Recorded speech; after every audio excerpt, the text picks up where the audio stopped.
ओम मुनित्रयं नमस्कृत्य दुक्तिः परिभाव्य च वैयाकरणसिद्धान्तकौमुदीयं विरच्यते। सर्वेभ्यः श्रोतृभ्यः नमः। अस्माभिः गतपाठे यद्यत् पठितं तद् एकवारं स्मरामः। वयं वैयाकरणसिद्धान्तकौमुदी इत्याख्यस्य ग्रन्थस्य तत्र अजन्तपुल्लिङ्गप्रकरणे भवामः। प्रकरणस्यास्य अस्माकं क्रमे तत्र सप्तसप्ततितमः पाठः गतपाठः प्रवृत्तः। तस्मिन् पाठे सर्वादौ वयम् एरनेकाचो संयोगपूर्वस्य इति सूत्रान्तर्गतत्वेन तत्र प्रधिशब्दविषये चिन्तनं कृतवन्तः। नाम तत्र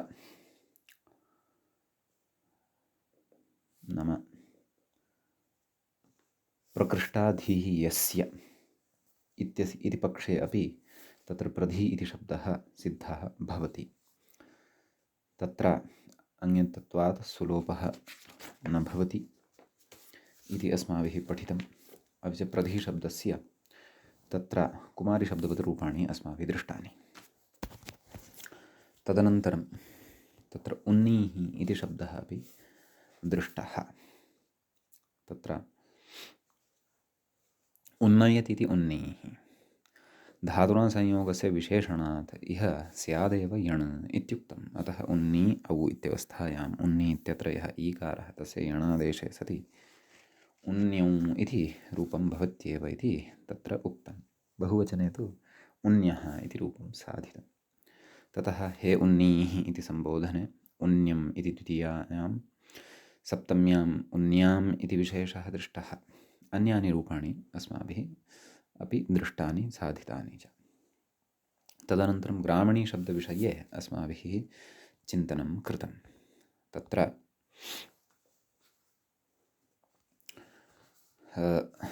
ग्रामणी नाम ग्रामं नयति इति ग्रामणीः तत्र अग्रग्रामाभ्यां नयति ऋणवाच्यः इति वार्तिकेन णत्वमपि अस्माभिः दृष्टं। यद्यपि तत् वार्तिकं व्याख्यायामेव उक्तं, वार्तिकं तु अग्रे पठिष्यते। ततः तत्र अनेकाचः किम् इति तत्र प्रत्युदाहरणं दृष्टं। नाम एरनेकाचो संयोगपूर्वस्य इत्यत्र यतः तत्सूत्रान्तर्गतत्वेन एव अस्माभिः इदं सर्वमपि चिन्तनं कृतम् इति कृत्वा अनेकाचः इति किम् इति चेत् नीः नियौ नियः नी इत्यत्र नयति इति नीः इति केवलात् नी धातोः क्विपि सति तत्र अनेकाच्त्वं न भवति नी इत्यस्य इति कृत्वा अत्र यण् न भवति, अपि तु इयङादेशः एव भवति अजादिविभक्तौ परतः। अतः नियौ नियः इत्यादीनि रूपाणि तत्र भवन्ति। तदनन्तरम् अमिषसि च परत्वात् इयङ् भवति। नियं नियः नाम तत्र द्वितीयाविभक्तेः एकवचने नियम् इति रूपं, नियः इति बहुवचने, सप्तम्यां नियाम् इति विशेषः दृष्टः। ततश्च पुनः प्रत्युदाहरणं दृष्टम् असंयोगपूर्वस्य किं तत्र सुश्रियौ यवक्रियौ इति उदाहरणद्वयम् अस्माभिः दृष्टं। तदनन्तरं तत्र वार्तिकमेकं पठितं गतिकारकेतरपूर्वपदस्य यण्णेष्यते इति। तत्र शुद्धधियौ परमधियौ इति एतद्रूपद्वयं दृष्टम्। अत्र शुद्ध अपि च परम इत्यनयोः क्रमशः गतिकारकेतरपूर्वपदत्वम् अस्ति इति कृत्वा अत्र एरनेकाचः इत्यनेन यण् न भवति, अपि तु इयङादेशः एव भवति। शुद्धधियौ परमधियौ इत्येवमेव तत्र भवति इति भावः। समीचीनं। ततः तत्र पुनः कश्चन विचारः अत्र विशिष्टः उपस्थापितः, यत् तत्र पृष्टम् आक्षिप्तम् आदौ आक्षेपः उपस्थापितः मूले, कथं तर्हि दुर्धियः वृश्चिकभियः इत्यादि। नाम अत्र तु दुर्धि इत्यत्र दुरिति गतिसंज्ञा कः दृश्यते। वृश्चिकभीः इत्यत्र वृश्चिकात् भीः इति विग्रहे वृश्चिक इत्यस्य अपादानत्वं श्रूयते। अतः कथं तत्र अस्माभिः तत्र इयङादेशः क्रियते, कुतः इयण् न क्रियते? यतः गतिकारकेऽत्र पूर्वदत्तमस्ति, यदपेक्षितं तत्सर्वमस्त्येव खलु। अतः कुतः तत्र यणः विधानं न क्रियते? अतः वृश्चिकभियः, दुर्धियः इत्यादीनि रूपाणि तत्र न भवेयुः खलु। यण् खलु भवेत्। वृश्चिक तत्र दुर्ध्यः, वृश्चिकभ्यः एवं रीत्या रूपाणि भवेयुः यणयुक्तानि। इत्येतत् तत्र समाधानम् उक्तं यत् दुःस्थिताधीः येषाम् इति विग्रहे दुर् इत्यस्य धीशब्दं प्रति गतित्वमेव नास्ति इति। एवं किल? धीशब्दं प्रति तस्य गतित्वमेव न भवति। यतोहि तत्र अस्माभिः बहुव्रीहि समासः तु कृतः एव। तत्र विग्रहे यं शब्दं प्रति दुर् इत्यस्य गतित्वं भवति स्म, स तु शब्दः लुप्तः। प्रादिभ्यो धातुजस्य वाचोत्तरपदलोपः इत्यनेन सूत्रेण तस्य तु लोपः सञ्जातः। एवं खलु। अतः तत्र लोपे सति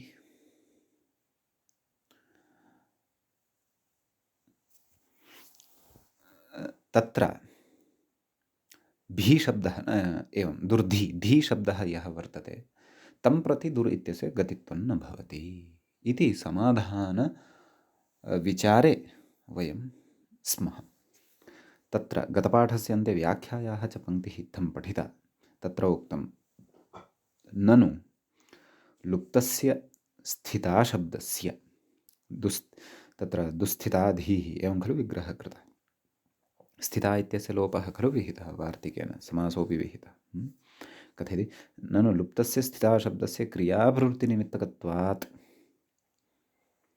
तं प्रति दुरः गतित्वम् अस्त्येवेत्यत आह यत् क्रियेति इति।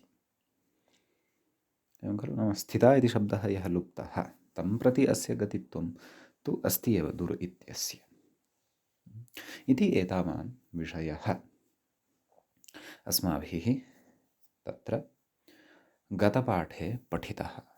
अयञ्च गतपाठः अजन्तपुल्लिङ्गप्रकरणस्यास्य सप्तसप्ततितमः पाठः प्रवृत्तः। अधुना तावत् अष्टसप्ततितमः पाठः अथवा अष्टसप्ततः पाठः अत्र आरब्धो भवति।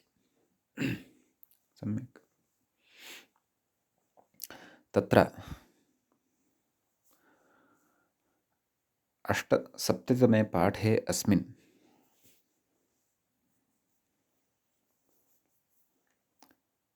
तत्र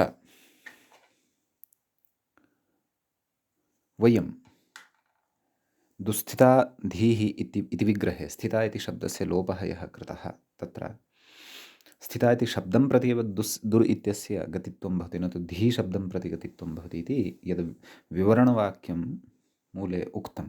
यत् क्रियायुक्ताः प्रादयः तं प्रत्येव गत्युपसर्गसंज्ञाः, सिद्धान्तवाक्यं यदुक्तं, विवरणवाक्यमिति न सिद्धान्तवाक्यं यदुक्तं, तस्य विमर्शः अधुना क्रियमाणः वर्तते अग्रे। कथयति व्याख्याता यया क्रियया युक्ताः प्रादयः तं प्रत्येव तद्वाचकशब्दं नाम तं प्रत्येव इत्यस्य कः अर्थः इत्यस्य अर्थं कथयन् अस्ति। तं प्रत्येव अर्थात् तद्वाचकशब्दं प्रत्येव नाम यया क्रियया प्रादयः युक्ताः भवन्ति तं प्रत्येव नाम तद्वाचकशब्दं प्रत्येव नाम तद्क्रियावाचकशब्दं प्रत्येव इति अर्थः। तद्वाचकशब्दं प्रत्येव गत्युपसर्गसंज्ञाः इत्यर्थः। नाम गत्युपसर्गसंज्ञकाः भवन्ति इति पङ्क्तेः आशयः अथवा पङ्क्तेः अर्थः अस्ति इति भावः। सम्यक्। अग्रे कथयति न च एवम् अपि अत्र स्थिताशब्दं लुप्तं प्रति प्रवृत्तं दुरोगतित्वमादाय दुर्धीशब्दस्य गतिपूर्वकत्वम् अस्त्येव इति वाच्यम्। एवं खलु? नाम पङ्क्तेः अत्र किं वक्तुम् इच्छति चेत् दुस्थिताधीः इति विग्रहे तत्र स्थिता इति शब्दस्य लोपः खलु कृतः। तर्हि स्थिता इत्यस्य लोपः यदि कृतः अथवा लोपः तस्य जातः इति कृत्वा तत्र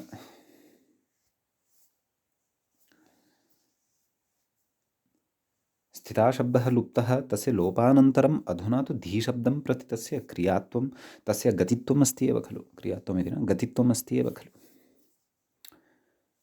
इत्येव अत्र उच्यमानमस्ति। पुनः पश्यन्तु, न च एवम् अपि अत्र स्थिताशब्दं लुप्तं प्रति नाम लुप्तः यः स्थिता इति शब्दः तं प्रति प्रवृत्तं दुरोगतित्वमादाय नाम दुर् इत्यस्य यद् गतित्वं प्रवृत्तं वर्तते तद् गतित्वम् आदाय दुर्धीशब्दस्य दुर्धीशब्दः यः वर्तते तस्य गतिपूर्वकत्वम् अस्त्येव इति वाच्यम्।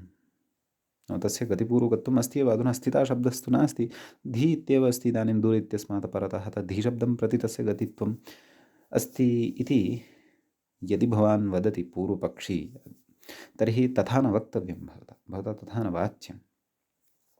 कुतः? अग्रे कथयति यत्क्रियायुक्ताः प्रादयः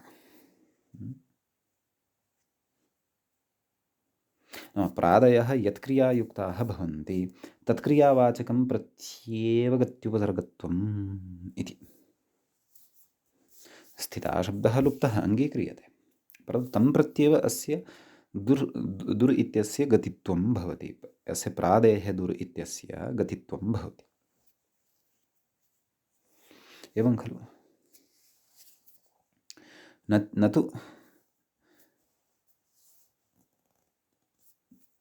क्रियावाचकः शब्दः यः नास्ति तं प्रति, धीशब्दस्तु क्रियावाचकः नास्ति, न च तं प्रति दुर् इत्यस्य गतित्वं प्रकृते वर्तते इति।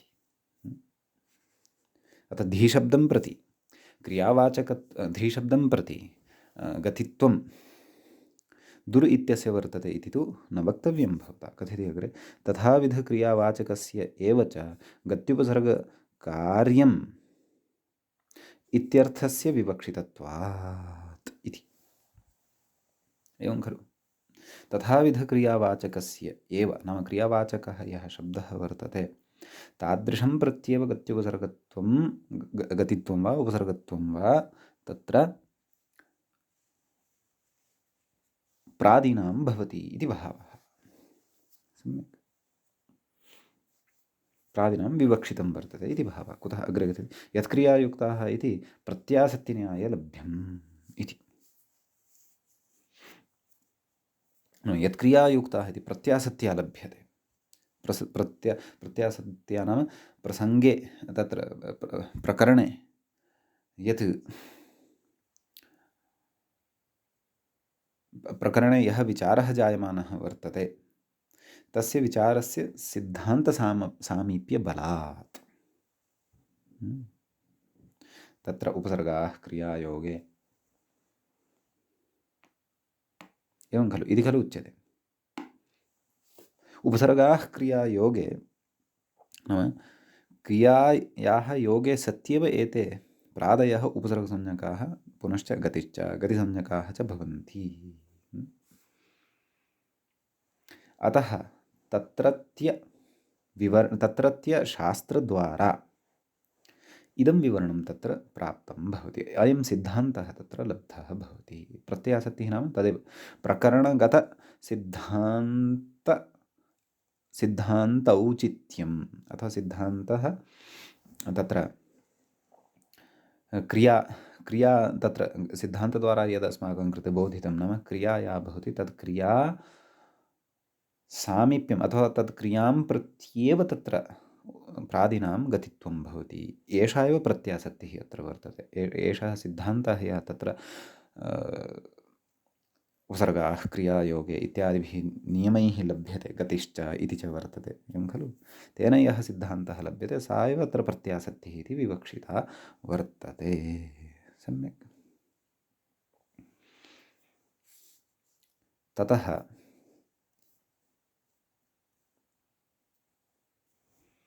अग्रे कथयति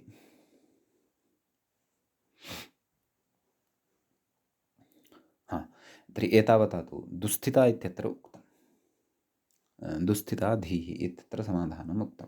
तर्हि एतावता तत्र अस्माभिः ज्ञातं यत् तत्र गतिसंज्ञा नाम धी इति शब्दं प्रति गतिसंज्ञा दुर् इत्यस्य नास्ति। अतः धी इति शब्दः गतिपूर्वकत्वं भजते इति न मन्तव्यं। गतिपूर्वकत्वं यद् भजते तत्तु स्थिता इति पदं भवति स्म, यस्य च लोपः अस्माभिः कृतः। अतः अत्र गतिकारकेतरपूर्वस्य ण्यष्यते इति यः नियमः उक्तः सः नियमः अत्र न प्रवर्तते। यतोहि प्रकृते गतिपूर्वकत्वमेव नास्ति। गतिकारकेतरपूर्वपदस्य इत्युक्तं खलु। सत्यं सत्यं, सः नियमः तु अत्र प्रवर्तते, यतः गतिकारकेतरपूर्वपदत्वमेव अत्र वर्तते। गतिसंज्ञकः नास्ति, कारकसंज्ञकः नास्ति, कः दुर् इति। धी इति एतत् प्रति नास्ति। स्थिता इति उत्तरपदं प्रति तु तस्य गतिपूर्वकत्वम् आसीदेव, परन्तु धी इत्यस्य कृते दुर् इत्यस्य गतित्वम् एव न भवति। यतः धी इति क्रियाशब्दः नास्ति इति कृत्वा तत्र तु यणन अपि तु इयङ् एव भवति। सम्यक् इति अयमेकः सिद्धान्तः। एकस्य प्रयोगस्य समाधानम् अस्माभिः कृतम्।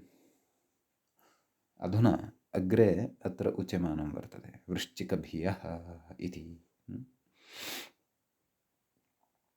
तत्र कथयति, व्याख्यातारं पश्यन्तु। वृश्चिकेति मूले पश्यन्तु। वृश्चिकशब्दस्य एवं रीत्या पङ्क्तिः आरब्धः खलु। पुनः व्याख्यातारं पश्यन्तु। वृश्चिकशब्दस्य अपादानत्वं नेह विवक्षितम् इत्यन्वयः इति। वृश्चिकशब्दस्य अपादानत्वं तु अत्र न विवक्षितं वर्तते।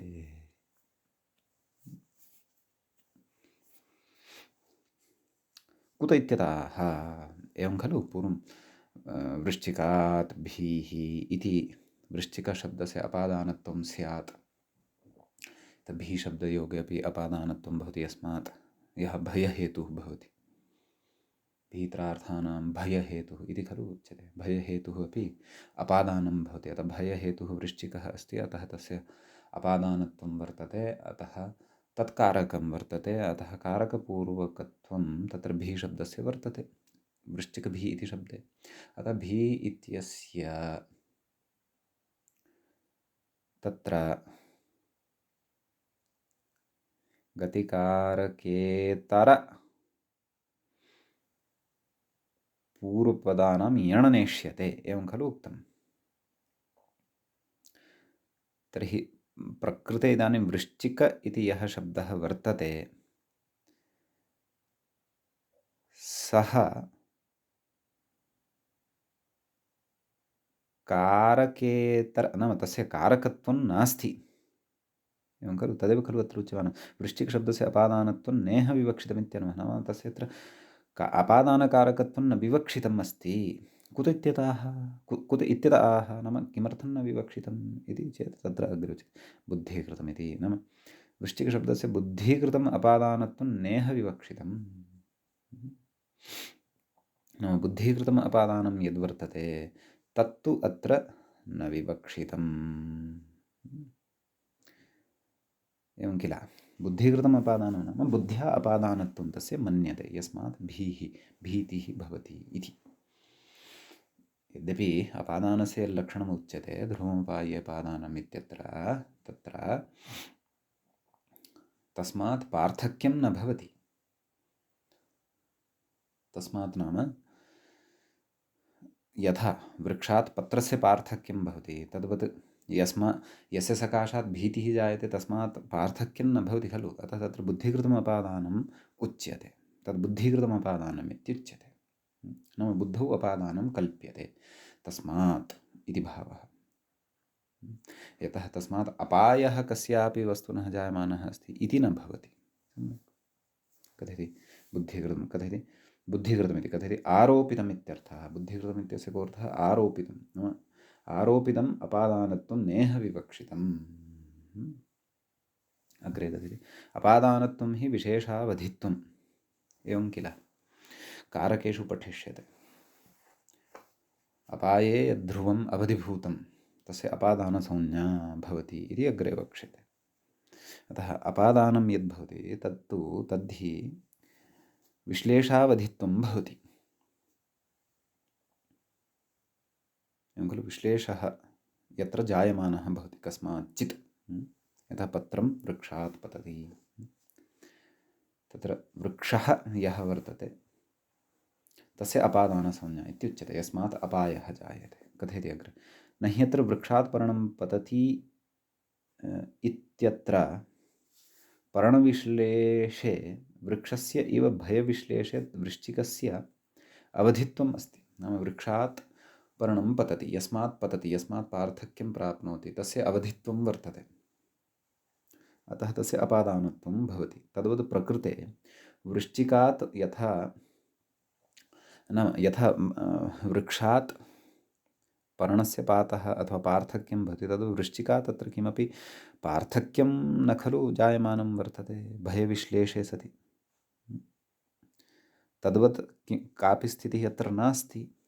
कथयति वृक्षे पर्णवत् भयशब्दस्य वृश्चिके, नाम वृक्षे पर्णवत् नाम वृक्षे यथा पर्णः भवति तद्वत् भयशब्दस्य वृश्चिके संश्लेषाभावात्, भयशब्दः यः वर्तते अथवा भयम् इति यः भावः कश्चन वर्तते तस्य वृश्चिके संश्लेषाभावः, सः वृश्चिकेन संश्लिष्टः तु नास्ति। यथा पत्रं वृक्षेण सह संयोगवान् भवति, तेन सह संश्लिष्टं भवति, तद्वद् यद् भयं वर्तते तद् वृश्चिकेन सह संश्लिष्टं तु न खलु वर्तते।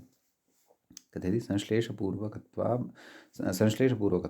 कथयति अग्रे उक्तं च भाष्ये, भाष्ये उक्तं किमुक्तं विवक्षातः कारकाणि भवन्ति इति। कारकाणि यानि भवन्तानि विवक्षातः भवन्ति। अग्रे कथयति प्रकृते च वृश्चिके अपादानत्वारोपस्य वक्तृधीनत्वात्, नाम वृश्चिकः यः वर्तते तस्य अपादानत्वारोपस्य, नाम बुद्धिकृतं यद् अपादानत्वं वर्तते तस्य वक्तृधीनत्वं वर्तते। नाम प्रयोक्ता यः वर्तते सः प्रयोक्ता, तस्य प्रयोक्तुः अधीने सः विषयः भवति। प्रयोक्तृधीनत्वात् इह च तदनारोपात्,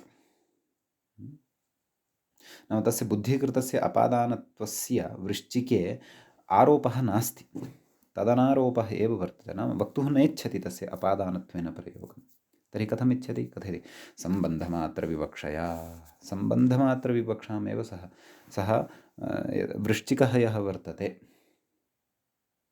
तस्मात् भयस्य सम्बन्धमात्रस्यैव विवक्षां कर्तुम् इच्छति इति। तर्हि सम्बन्धमात्रविवक्षया षष्ठीम् आश्रित्य वृश्चिकस्य भीः इति षष्ठी समासे वृश्चिकभीः शब्दस्य व्युत्पत्तिराश्रीयते। न वृश्चिकात् भीः इति न विवक्ष्यते, वृश्चिकस्य भीः इत्येव विवक्ष्यते। सम्बन्धः तत्र वक्तुम् इष्यते इति अभिप्रायः। तर्हि सम्बन्धः एव यदा तत्र वक्तुम् इष्यते तर्हि तु वृश्चिक इति शब्दस्य अपादानत्वमेव न भवति। अपादानत्वं यदि न भवति तर्हि तत्र कारकपूर्वपदत्वं तस्य न भवति। वृश्चिकभी इति शब्दस्य कारकपूर्वपदत्वं यदि न भवति, सम्बन्धपूर्वपदत्वम् एव, नाम तत्र सम्बन्धः एव यदि भवति तर्हि कारकपूर्वपदत्वाभावे इयं न भवति, क्षन्तव्यः इयण् न भवति, अपि तु इयङ् एव भवति। यतः गतिकारकेतरपूर्वपदस्य इयण् नेष्यते इति खलु उक्तम्। अधुना कारकत्वम् अस्य नास्ति, कारकत्वम् अपि भवितुमर्हति, परन्तु तद् वक्तुः अधीने वर्तते, वक्ता यदि इच्छति, यतः विवक्षातः कारकाणि भवन्ति। एवं खलु। अपि च वयं कारकप्रकरणे पठिष्यामः इदं किं तन्नाम तत्र अस्माभिः पठिष्यते यत् कर्मादीनामपि सम्बन्धविवक्षायां षष्ठ्येव इति। विवक्षाधीनं तत्सर्वं। कर्मादीनि यानि कारकाणि वर्तन्ते तेषां यदि सम्बन्धविवक्षा भवति, नाम तानि कर्मादीनि कारकाणि यदि वयं सम्बन्धत्वेन वक्तुम् इच्छामः, सम्बन्धत्वविवक्षां पुरस्कृत्य यदि वक्तुम् इच्छामः, तर्हि तत्र षष्ठ्येव भवति। एवं खलु? मातरं स्मरति, माता तत्र कर्मरूपा, अतः तत्र सम्बन्धविवक्षा यदि क्रियते वक्त्रा, तर्हि मातुः स्मरति इत्यपि प्रयोगः सम्भवति। तत् सर्वं वयं कारकप्रकरणे अतीव विस्तरेण पठिष्यामः। समीचीनम्। किञ्च तत्र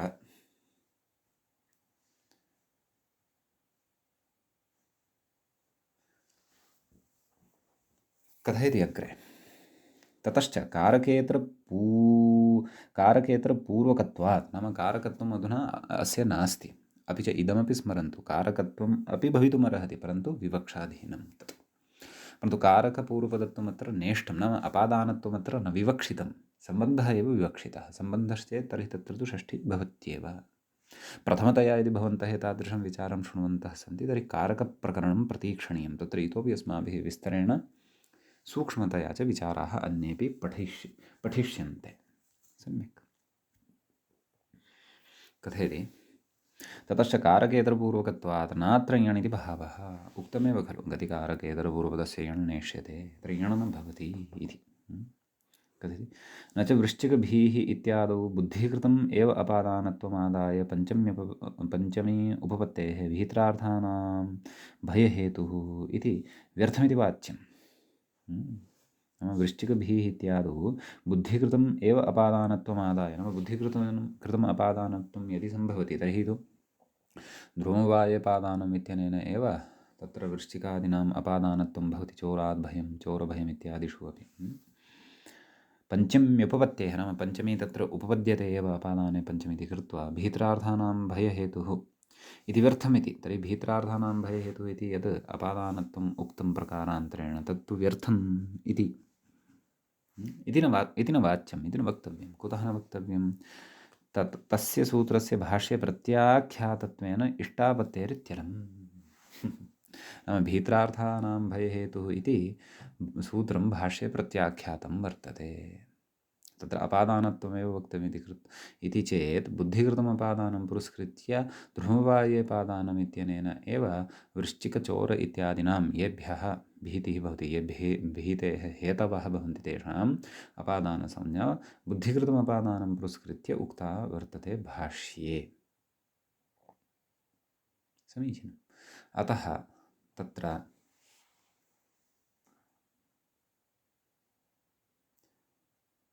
तत्सूत्रं व्यर्थमिति न वक्तव्यं। कुतः? यतः तत्सूत्रमेव भाष्ये प्रत्याख्यातं वर्तते, तस्य अनपेक्षा भाष्यकारेण प्रकटिता वर्तते। तच्च सर्वम् अस्माभिः कारकप्रकरणे इतोपि सूक्ष्मतया श्रोष्यते। समीचीनं। परिहारान्तरमाह वृश्चिकसम्बन्धीनीति। अग्रे कथयति, नाम परिहारान्तरं कुतः? एतावता परिहारः कुतित्याह पूर्वम् एकः परिहारः उक्तः बुद्धिकृतमिति। कुत इत्यतः बुद्धिकृतमिति, बुद्धिकृतम् अपादानत्वं नेह विवक्षितं। बुद्धिकृतम् अपादानत्वम् यदि अपेक्षितं न विवक्षितं, तर्हि किं विवक्षितं? किमुक्तं पूर्वं? बुद्धिकृतमिति व्याख्यात्र आरोपितमित्यर्थः। अपादानत्वं हि विशेषावधित्वं न ह्यत्र वृक्षात् वर्णं पतति इत्यत्र वर्णविश्ले। अस्तु एतद् उक्तं च भाष्ये। वृक्षादः कारकाणि भवन्ति। प्रकृते वृश्चिके अपादानत्वमारोप्य वक्त्रधीनत्वात् इह तदानारोपत्वात् अतः तदानारोपात् सम्बन्धमात्रविवक्षा षष्ठीमाश्रित्य वृक्षस्य सम्बन्धः एव खलु आश्रितः। सत्यम्। अधुना यद् वदन्नस्ति परिहारान्तरमाह इति यत् कथयन्नस्ति, तत्र प्रायः उत्तरपदलोपस्य इति विचारः अस्ति। पश्यन्तु कथयति, वृश्चिकसम्बन्धिनीभिः वृश्चिकभीः इत्युत्तरपदलोपो वा एवं खलु। तत्र पश्यन्तु, व्याख्यातारं शृण्वन्तु। उत्तरपदे इति ततः अग्रे पश्यन्तु। वृश्चिकसम्बन्धिनी इति पूर्वपदे उत्तरखण्डस्य नाम वृश्चिकसम्बन्धिनी भी, वृश्चिकसम्बन्धिनी चासौ भीश्च, अत्र पूर्वपदं किं वृश्चिकसम्बन्धिनी, तत्र उत्तरखण्डं किं सम्बन्धिनी इति। यथा दुस्थिता धीः इत्यत्र तद्वत् अत्रापि सम्बन्धिनी इत्यस्य लोपः भवति। कथयति उत्तरखण्डस्य सम्बन्धिनी शब्दस्य लोपः इति, तस्य लोपः भवति। शाकपार्थिवादित्वादित्यर्थः अग्रे पठिष्यते तत्पुरुषप्रकरणे। किं शाकपार्थिवादीनां सिद्धये उत्तरपदलोपस्योपसङ्ख्यानम् इति तत्र वक्ष्यते। अतः तत्र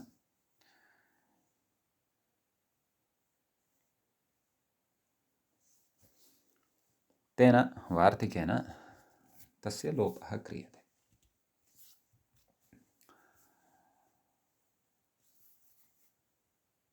तर्हि वृश्चिकभीः इत्यपि सिद्ध्यति। एवं रीत्या तत्पुरुषं यदि गृह्णीमः तदा अपि वृश्चिकसम्बन्धिनी इत्यत्र अस्य पदस्य गतित्वं न भवति, कारकत्वं न भवति। वृश्चिकसम्बन्धिनी का भीः, तर्हि एतत् कस्य विशेषणं भवति? भीः इत्यस्य विशेषणं भवति। भीः इत्यस्य एव विशेषणं भवति इति कृत्वा अस्य न तु गतित्वं वर्तते न च कारकत्वं वर्तते। वृश्चिकसम्बन्धिनी भीः कदाचित् इदं कारकत्वं नाम वृश्चिकसम्बन्धिनी भी इति विशेष्यं, वृश्चिकसम्बन्धिनी इति विशेषणं। विशेषणं चेत् तेन विशेष्यस्य एव धर्मः ग्राह्यः, एवं खलु। तर्हि पृथक्तया कारकत्वं वृश्चिकसम्बन्धिनी इत्यस्य न भवति। तत्रापि सम्बन्धिनी इति उत्तरपदलोपः भवति। अवशिष्टस्य वृश्चिकस्य न गतित्वं न च कारकत्वं भवति। अतः गतिकारकेतरपूर्वपदस्य यण्णेष्यते इति तत्र वार्तिकेन प्रकृते एरनेकाचो संयोगपूर्वस्य इत्यनेन यण् न भवति, अपि तु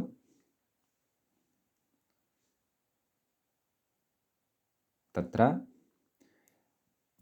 इयङ् आदेशः एव भवति। अतः वृश्चिकभियः इति रूपं सिद्ध्यति इति भावः।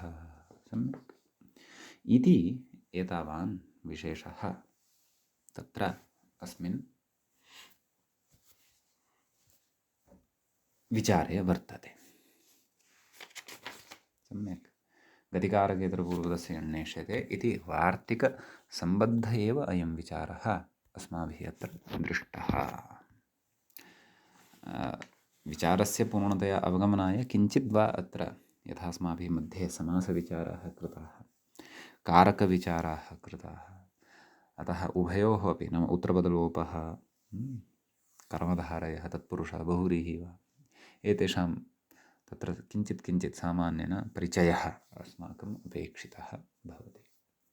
कारकत्वस्यापि अत्र किञ्चित् सामान्यः परिचयः अस्माकम् अपेक्षितः भवति। तदा अत्रत्यम् अवगमनम्, एतस्य विचारस्य अवगमनं वयं पूर्णतया कर्तुं शक्नुमः। अस्तु, एतावता कारकस्य यदि श्रवणं नाम कारकप्रकरणस्य अथवा समासप्रकरणस्य सामान्येनापि श्रवणम् अस्माभिः न कृतं वर्तते तर्हि चिन्तायाः विषयः नास्ति। इदं श्रवणम् अत्र कृतम्, अस्य श्रवणस्य फलं निश्चयेन अग्रिमेषु प्रकरणेषु कारकादिषु समासेषु वा निश्चयेन भविष्यति। अस्तु, तर्हि इदानीम् अग्रे किं कथयन्नस्ति तद् अस्ति अस्माभिः द्रष्टव्यम्। व्याख्याता कथयति सुष्ठु ध्यायति इति सुशोभनाधीर्यस्य इति वा। इदानीं सुधीशब्दविषये अस्माभिः विमर्शः अग्रे करिष्यते। एतावता दीर्घ ईकारान्तेषु केचन शब्दाः अस्माभिः दृष्टाः।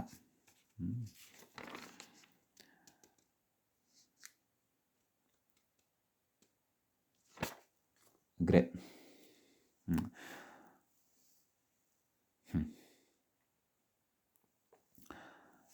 सुष्ठु ध्यायति इति एकः विग्रहः।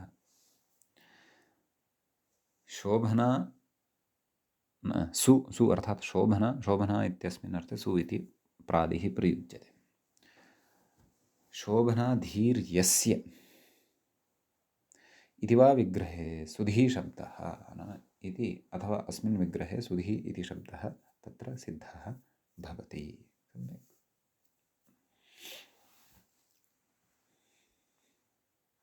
कथयति अग्रे।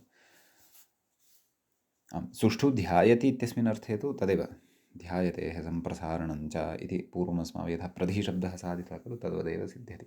शोभनाधीर्यस्य इत्येवमपि सुधिशब्दः सिद्ध्यत्येव, उभयथापि सुधिशब्दः सिद्ध्यत्येव। तत्र कथयति, अत्र अजादौ परे एरनेकाचः इति प्राप्ते, नाम अत्र प्रथमाविभक्तेः एकवचने तु सुधीः इत्येव रूपं भवति इति भावः। वानव सुधीः शब्दः तस्मात् सुप्रत्ययः भवति, अन्यन्तत्वात् तत्र सुलोपः न भवति। शोभनाधीः यस्य इति वा विग्रहं कुर्याम, सुष्ठु ध्यायति इति वा विग्रहं कुर्मः, कुबन्तत्वेन साधयेम। पक्षद्वयेपि सुधी नाम धी इति शब्दः यः वर्तते तस्य शब्दस्य कथञ्चिदपि ण्यन्तत्वं नास्ति, नाम स्त्रीप्रत्ययः तस्य अन्ते नास्त्येव इति कृत्वा तत्र प्रथमाविभक्तेः एकवचने यः सुप्रत्ययः भवति तस्य लोपो न भवति, तस्य स इति अवशिष्यते, सस्य ऋत्वविसर्गे सति सुधीः इति रूपं तत्र सिद्धं भवति। सुद्धिपास्यः इत्यत्र अस्माभिः सुधी शब्दस्य श्रवणं कृतं, तस्य रूपसिद्धिः कथं भवति, सर्वेषु वचनेषु विभक्तिषु च कः अर्थः भवति इति अस्मिन् विषये वयम् अधुना अत्र पठिष्यामः। सम्यक्। किं कथयति, अत्र अजादौ परे एरनेकाचः इति प्राप्ते, नाम यथा अजादिः नाम प्रथमाविभक्तेः द्विवचनं यथा स्वीकुर्वन्तु, सुधिः औ इत्यवस्थायां सुधिः इत्यत्र यः ई वर्णः वर्तते तस्य यण् भवति, यण् प्राप्तः भवति। सर्वादौ तु यण् केन प्राप्तः भवति, इको यणचि, तं प्रपाद्य तस्य अपवादः कः उपस्थितः भवति, अचिष्णुधातुपूर्वाङ् योरिवङ्, तस्यापि अपवादः कः उपस्थितः भवति, एरनेकाचो संयोगपूर्वस्य इत्यनेन तत्र यण् प्राप्तः भवति। पुनः सोऽपि नात्र अपेक्षितः, सः अपि अत्र नापेक्षितः इति कृत्वा तदर्थम् अग्रे इदानीं सूत्रम् एरनेकाचः इत्यनेन प्राप्यमाणस्य यणः बाधनाय आरभ्यमाणं वर्तते, तच्च सूत्रं वर्तते एवं न भूसुधियोः इत्यस्ति सूत्रम्। समीचीनं। तत्र न इति अव्ययपदं भवति, एवं किल, भूसुधियोः इति च अग्रिमं पदं भवति। तत्र भूश्च सुधीश्च, भूसुधियौ तयोः भूसुधियोः इत्येवं रीत्या इतरेतरयोगद्वन्द्वः आदौ कर्तव्यः, तदनन्तरं सत्यम् इतरेतरयोगद्वन्द्वः एव वर्तते। अचिष्णुधातुर्वाङ् योरिवम् इत्यस्मात् सूत्रात् अचि इत्यनुवर्तते, ओः सुपि इत्यस्मात् सुपि इत्यनुवर्तते, इणो यण् इत्यस्मात् सूत्रात् च यण् इति अनुवर्तते प्रकृते। समीचीनं। ततः तदेव व्याख्याता कथयन् इणो यण् इति इत्यतः यणिति, ओः सुपि इत्यस्य सुपि, इको यणचि इत्यतः अचि इति च अनुवर्तते, अचि इत्यस्यापि अनुवर्तनं भवति। तदाह एतयोरित्यादिना मूले सूत्रार्थं पश्यन्तु। एतयोः यण् न स्यात् अचिसुपि, एतयोः नाम कयोः, भू इति शब्दः अपि च सुधी इति यः शब्दः वर्तते इत्यनयोः, तत्र भू इत्यत्र यः ऊकारः वर्तते, सुधी इत्यत्र च यः ईकारः वर्तते, तस्य ईकारस्य भू इत्यत्र विद्यमानस्य ऊकारस्य च यण् न भवति इति भावः। ततः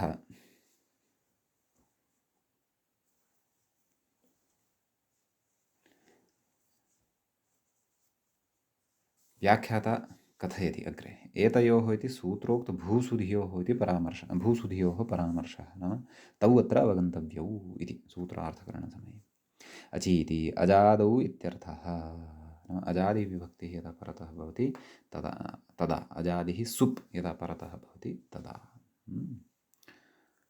कथयति यणि प्रतिषिद्धे इयङम् अभिप्रेत्य आह एवं खलु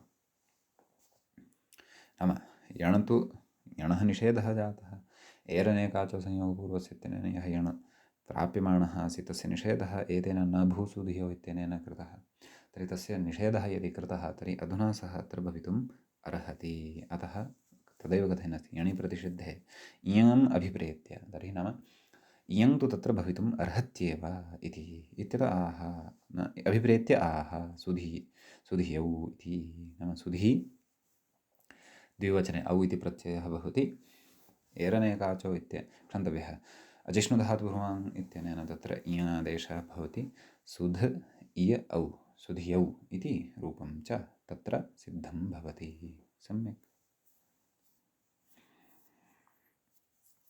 एवमेव तत्र बहुवचने सुधियः इति रूपमपि भवति सुधि जस् जसः अस् इति अवशिष्यते सुधिः अस् तत्र ई इति यः वर्तते तस्य स्थाने तदेव एरनेकाचोति यणं प्रबाध्य यणः निषेधः न भूसुधियो इत्यनेन अतः इयङादेशः एव भवति अतः तत्र सुध इय अस् सुधियस् सस्य ऋत्वे विसर्गे सति सुधियः इति रूपं च तत्र सिद्धं भवति सम्यक् ततः मूले तत्र इत्यादि इत्युक्तं खलु तद्विषये कथयति आदिना अजादिसर्वसङ्ग्रहः नाम आदिशब्देन अजादयः ये तत्र वर्तन्ते प्रत्ययाः तेषु परतः तत्र यण सर्वत्रापि भविष्यति इति भावः सम्यक् तत्र रूपाणि एकवारं पश्यामः वयं यद्यपि व्याख्यात्रा तु सर्वेषामपि रूपाणां तत्र चिन्तनं न कृतं परन्तु अस्माभिः सर्वासु विभक्तिषु रूपाणि सर्वासु विभक्तिषु रूपाणि साधनीयानि अग्रे व्याख्यात्रा तत्र उच्यमानं वर्तते प्रधीवद्रूपाणि नाम प्रधीवत् सुधीशब्दस्यापि रूपाणि भवन्ति इति भावः सम्यक् आं तर्हि सुधियं सुधियौ सुधियः इति तु द्वितीया सम्यक् ततश्च तृतीयायां टाप् प्रत्ययः परन्तु सम्बोधनप्रथमापि साधनीया खलु हे सुधीः इति एकवचने द्विवचने हे सुधियौ बहुवचने हे सुधियः इति एवं रीत्या रूपाणि अत्र अवगन्तव्यानि ततः तत्र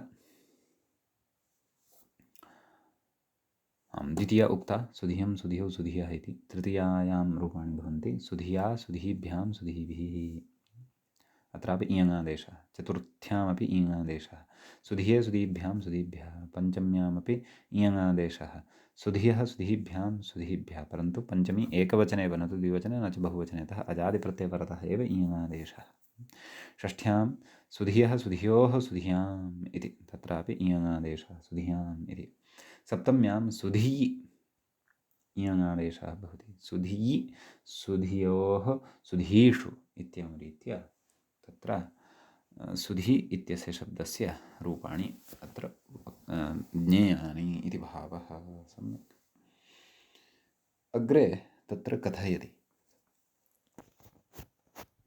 व्याख्याता इयङेव विशेषः अचि इति तु वस्तुस्थितिः नाम इयङेव विशेषः अचि इत्येवं रीत्या अत्र वक्तव्यम् वस्तुतः सुधीशब्दविषये यावान् विशेषः ज्ञेयः आसीत् मूलग्रन्थानुसारं सः तु सम्पन्नः तावान् विशेषः अत्र अस्माभिः ज्ञातः इतः अग्रे किञ्चित् तत्र अन्यान् अपि एतत् सम्बद्धान् विचारान् अत्र ग्रन्थकारः वदन् अस्ति तान् अपि एकवारं शृणुमः कथयति इयङेव विशेषः नाम इयङेव विशेषः अचि नाम अचि परतः इयङेव विशेषः वर्तते इति वस्तुस्थितिः। वस्तुतः एषा स्थितिः अत्र ज्ञेया। कुतः अग्रे अनजादौ यणः प्रसक्त्यभावात् नाम अनजादिप्रत्ययः यः परतः भवति तत्र तु यण न प्रसक्तः भवत्येव खलु। कथयति यणः प्रसक्त्यभावात् सुपी इति किम् एवं खलु। पूर्वं किमुक्तम्?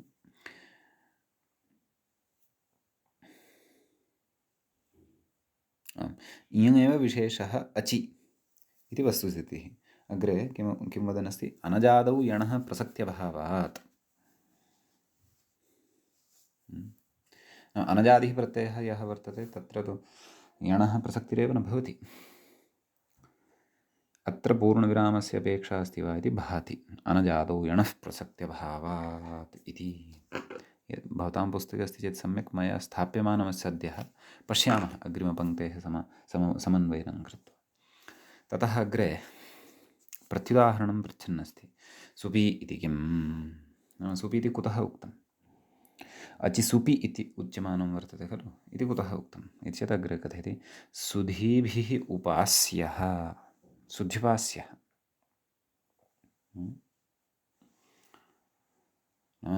सुधीभिः उपास्यः यः भवति सुध्युपास्यः। अत्र सुपि इति नोच्येत यदि सुध्युपास्य इति इत्यत्र यण खलु कृतः वर्तते स्म। सुधी उपास्यः इति तर्हि तत्र वस्तुतः भिस् इति प्रत्ययः भवति विग्रहवेलायाम्। एवं किल। तथापि तत्र मूले किमुक्तम्? अचिसुपि इत्युक्तं खलु।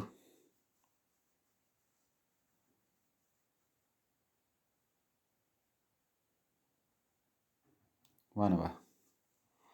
तर्हि अचिसुपि सुधी उपास्य इत्यत्र यदि पश्यामः उपास्यः इत्यस्य तु आदौ अच वर्तते परन्तु सः न सुप् खलु।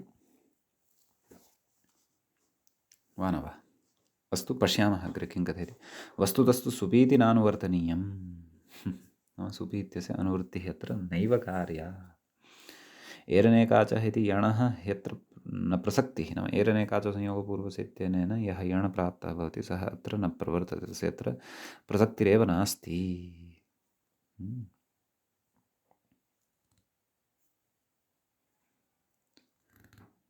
क्व प्रसक्तिः नास्ति? सुधी उपास्यः इत्यत्र वा? कथयति अग्रे तस्य अजादिप्रत्ययविधानात् तस्य कृते तु अजादिप्रत्ययः परतः अपेक्षितः।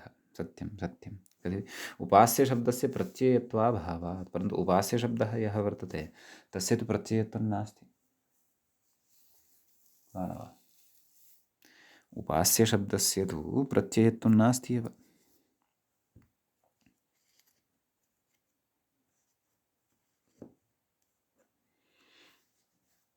तत्र प्रत्ययत्वस्य अभावः वर्तते। परन्तु यदि तत्र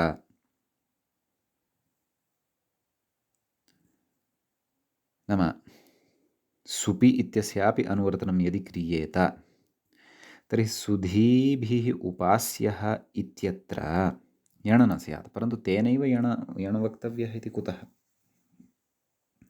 इको यणचि इत्यस्य खलु उदाहरणम् अस्माभिः दृष्टं सुध्युपास्यः इति। वा न वा? आम् यद्यपि इको यणचि इत्यस्य एव परन्तु तत्र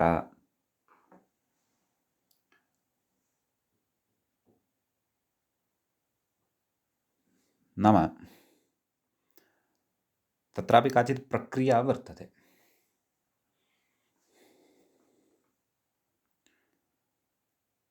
तत्र उपास्य इति शब्दे परतः तु इको यणचित्यनेन एव यण अस्माभिः कृतः। तदेव अग्रे तदेव च कथयन् अस्ति इको यणचि इति तु भवत्येव।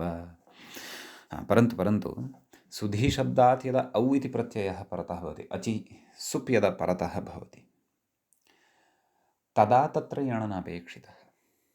तदा तु इङादेशः एव अपेक्षितः वा न वा? तदा तु इङादेशः एव तत्र अपेक्षितः। अतः सुधियौ सुधियः इत्यादीनि रूपाणि अस्माभिः उच्यन्ते। यदा तु उपास्य इति शब्दः परतः भवति तदा तु तत्र यण् भवत्येव इको यणचि इत्यनेन एव।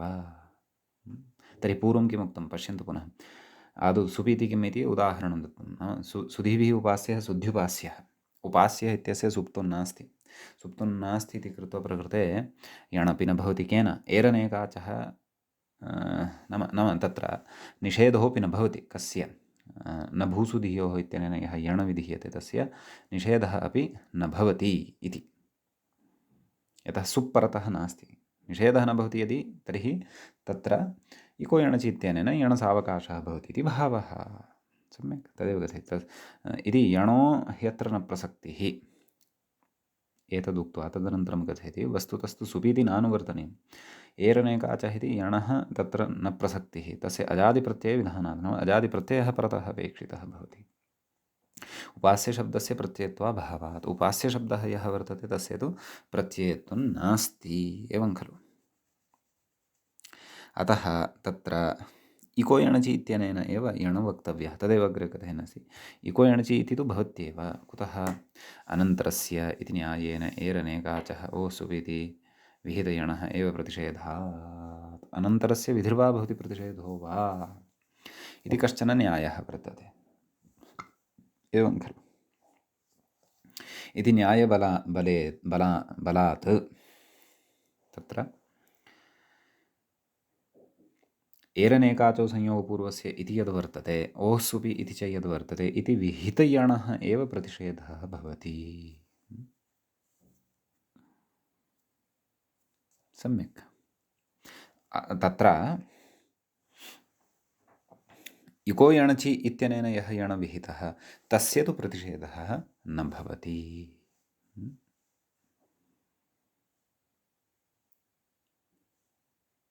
यतः तत्र एर्नेकाचो नाम साक्षात् इकारस्य एव तत्र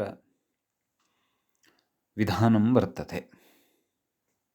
अतः विहितयणः यणः एव प्रतिषेधः तत्र कर्तुं शक्यते। न भूसुधियोः इत्यनेन परन्तु विहितयण् यः नास्ति इको यणचि इति नाम यत्र सामान्येन सर्वस्यापि इकः विषये उक्तः विषयः वर्तते। केवलः एकः इकारः एव तत्र न गृहीतः वर्तते। इ उ ऋ लृ एते वर्णाः तत्र गृहीताः वर्तन्ते। अतः अनन्तरस्य विधिर्वा भवति प्रतिषेधो वा भवति इति न्यायेन तत्र इको यणचि इत्यस्य प्रतिषेधस्तु न भवति। एरनेकाचः ओः सुपि इत्यादि विहितयणविधानं तु प्रतिषिध्यते। अनन्तरस्य विधिर्वा भवति प्रतिषेधो वा इति च परिभाषा अस्माभिः अग्रे प्रकरणेषु पठिष्यते। सम्यक्। ततः कथयति सुधिया उपास्यः सुध्युपास्यः इत्यत्र तु अन्तर्वर्तिनीं विभक्तिम् आश्रित्य एरनेकाचः इति यणः न भूसुधीयः इति प्रतिषेधेऽपि उपास्यति अचमाश्रित्य इको यणचि इति यण् भवत्येव अनन्तरस्य इति न्यायेन तस्यात्र प्रतिषेधः भावादित्यलम्। एवं किल। नाम यदि एवं विग्रहः क्रियते सुधिभिः इति तु बहुवचने वर्तते तत्र च भिस् इति यः लुप्तः सः तु तत्र हलादिप्रत्ययः परन्तु सुधिया उपास्यः इति यदि उच्यते तर्हि तत्र सुधिया इत्यत्र तृतीया विभक्तिः वर्तते एकवचनं च वर्तते टा इति प्रत्ययः च तत्र लब्धः भवति। सुधिया सुधिः टा उपास्य सुलुक् भवति। प्रत्ययलक्षणत्वेन यदि सः टा तत्र आश्रीयते चेदपि नाम अन्तर्वर्तिनी विभक्तिः नाम लुप्ता या विभक्तिः लुकं प्राप्ता या विभक्तिः वर्तते तां विभक्तिम् अन्तर्वर्तिनीम् आश्रित्य एरनेकाचः इति यण् यः वर्तते तस्य यणः एरनेकाचः इति यणः न भूसुधीयः इति प्रतिषेधे अपि न भूसुधीयः इति इत्यनेन प्रतिषेधे सत्यपि उपास्यः इति अचमाश्रित्य नाम उपास्य इति यः वर्तते तत्र यः अच वर्तते तस्य इको यणचि इत्यनेन यण् भवत्येव तथापि तत्र सुध्युपास्य इति भवत्येव कुतः अनन्तरस्य इति न्यायेन तस्य अत्र प्रतिषेधः भावात् इत्यलं। नाम अनन्तरस्य विधिर्वा भवति प्रतिषेधो वा इति इत्यनेन अत्र यणः निषेधः न भवति इति। विधिर्वा भवति प्रतिषेधो वा, तत्र पक्षद्वयं भवति। प्रयोगं दृष्ट्वा विधानं भवति अथवा निषेधः भवति। अतः अत्र विधानमेव भवति, निषेधो न भवति इति भावः। सम्यक्। अस्याः परिभाषायाः विषये च उक्तमेव। नाम इयं परिभाषा अस्माभिः अग्रे क्वचित् इतोपि मूले अपि चर्चयिष्यते अग्रिमप्रकरणेषु। सद्यस्तावत् तत्र नाम सुध्युपास्यः इत्यादिषु तु इको यणचि इत्यनेन एव यण् तत्र सम्भवति। परन्तु तादृशः सुपि यः परतः वर्तते, यः अजादिः वर्तते, तत्र तु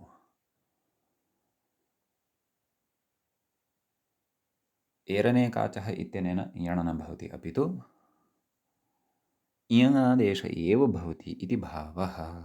सम्यक्। तत्र भवन्तः अत्र यदि क्रमं पश्यन्ति न भूसुधियोः एरनेकाचो संयोगपूर्वस्य इको यणचि इति च, तस्य क्रमं पुरस्कृत्य अथवा पुरतः संस्थाप्य एव अष्टाध्याय्यां किं पूर्वसूत्रं, किं मध्यस्थं, किम् उत्तरं, किम् अनन्तरं, कस्य अनन्तरत्वं, कस्य उत्तरत्वं, ततः परम् अनन्तरस्य विधिर्वा भवति प्रतिषेधो वा इत्यस्य न्यायस्य प्रवृत्तिः तत्र भवन्तः कर्तुं शक्नुवन्ति। अनन्तरशब्दस्य च अर्थः अस्माभिः ज्ञातः। हलोऽनन्तरः संयोगः इत्यादिषु अस्माभिः अनन्तरशब्दस्यापि अर्थः ज्ञातः एव अस्ति। अतः प्रकृते अपि च पश्यन्तु, अनन्तरस्य विधिः वा भवति प्रतिषेधो वा भवति इत्यपि उक्तम्। अथवा विधानमेव अथवा प्रतिषेधः, तच्च विधानं स च प्रतिषेधः लक्ष्यानुसारं भवति इति। यद्यपि एते सर्वे विचाराः सद्यः मूले नोक्ताः वर्तन्ते, तथापि मूलसम्बद्धाः विचाराः वर्तन्ते इति कृत्वा किञ्चित् व्याख्यात्रा अत्र उक्तं वर्तते। सम्यक्। इति सुधी इति शब्दविषये एतावान् विशेषः अत्र भवति। अग्रे सखिशब्दविषये कथयन्नस्ति। किं कथयति इति चेत् सखायम् इच्छति सखीयति इति। तत्र कथयति सुप आत्मनः इति सखिशब्दात् क्यचि कृते अकृसार्वधातुकयोः इति दीर्घे सखीयति इति रूपं। नाम सखायम् इच्छति सखीयति आदौ इत्यस्य एव रूपसिद्धेः विषये व्याख्याता कथयन्नस्ति। एवं खलु। तत्र सखिशब्दः भवति, सखायम् अम् इति प्रत्ययः भवति, तस्मात् सुपात्मनः क्यच् इत्यस्मात् सूत्रात् इत्यनेन सूत्रेण क्यच् इति प्रत्ययः विधीयते। एवं खलु। सनादिप्रत्ययः सः। का स्थितिः जायते? सखि य, क्यचः य अवशिष्यते। क्यचि कृते अकृदार्धधातुकयोः इति दीर्घे, नाम तेन सूत्रेण दीर्घः भवति। कस्य? सखि इत्यत्र विद्यमानः यः इकारः वर्तते किल, तस्य इकारस्य दीर्घः भवति। कथयति? सखीयति इति रूपं, नाम सखीयति इति रूपं भवति इति भावः। इति तु क्रियापदं वर्तते। सखीयति इति क्रियापदं वर्तते। अग्रे कथयति ततः क्विप्, मूले पश्यन्तु, ततः क्विप् इत्युक्तं। कथयति तस्मात् सखीयशब्दात् सनाद्यन्ताधातवः इति धातुसंज्ञकात् सखीय इत्यस्य धातुसंज्ञा भवति। धातुः सः वर्तते, सनादिधातुः। क्विप् च इति सूत्रेण क्विप् इत्यर्थः। एवं खलु। क्विप् भवति कर्तृर्थे, सः क्विप् कृत् प्रत्ययस्थः विधीयते। नाम कृत् प्रत्ययः, कृत् क्विप् अस्ति सः। अग्रे तत्र प्रक्रियां दर्शयिष्यति। अल्लोपयलोपौ इति, तच्च सर्वं वयम् अग्रिमे पाठे द्रक्ष्यामः। अद्यतनपाठः तावत् अस्माभिः अत्रैव उपसंह्रियते। मुनित्रयं नमस्कृत्य उक्तिः परिभाव्य च वैयाकरणसिद्धान्तकौमुदीयं विरच्यते। एवञ्च तत्र अजन्तपुल्लिङ्गप्रकरणस्यास्य अस्माकं क्रमे 870तमः पाठः अथवा 870तः पाठः सम्पन्नतां गतः। नमः सर्वेभ्यः श्रोतृभ्यः।